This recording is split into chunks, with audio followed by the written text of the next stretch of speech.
চাইলে এগুলা পাবলিকলি এসে বলতে পারতাম বা আমরা আগে দিতে পারতাম, কিন্তু আমরা চাইনি যে ওই দিনে।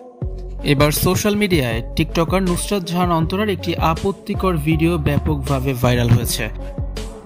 আর এই ভিডিওটি আপলোড করেছেন নুসরাত জাহান অন্তরার স্বামী জনপ্রিয় ইউটিউবার রাকিব হোসাইন। ভিউয়ার্স, পুরো ভিডিওটি শুরু থেকে শেষ পর্যন্ত দেখে অবশ্যই আপনার মতামতটি জানিয়ে দিন। গেল কয়েকদিন ধরে সোশ্যাল মিডিয়া জুড়ে নুসরাত জাহান অন্তরার একটি ওপস মোমেন্টের ভিডিও ব্যাপকভাবে ছড়িয়ে পড়েছে।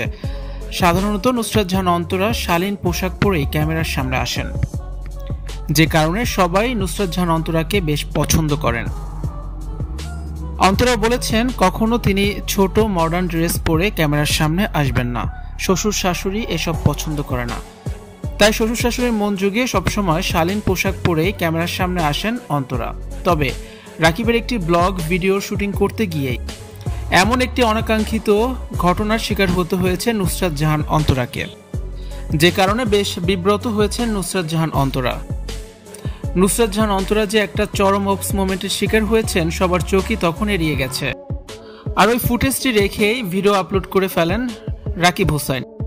কিন্তু যখন অন্তরার ওই মুহূর্তের ভিডিও নিয়ে নানান কথাবার্তা হয় আর ভিডিওটি ব্যাপকভাবে ছড়িয়ে পড়ে, তখনই রাকিব হোসাইন তার ব্লগ থেকে সেই অংশটুকু কেটে ফেলেন। ততক্ষণে সোশ্যাল মিডিয়া জুড়ে অন্তরার ওপস মোমেন্টের সেই ভিডিওটি ভাইরাল হয়ে যায়। তবে কথা হচ্ছে, ব্লগ শুট করার সময় কিংবা এডিট করার সময় কি কারো চোখে পড়েনি নুসরাত জাহান অন্তরার এই দৃশ্যটি? রাকিব হোসেন নিজে ব্লগ এডিট করেন, কয়েকবার চেক করেন, তারপরে তার ইউটিউব চ্যানেলে আপলোড করেন। রাকিব হোসেনের চোখ এড়িয়ে এমন দৃশ্য সেন্সর হওয়ার তো কোনো প্রশ্নই ওঠে না।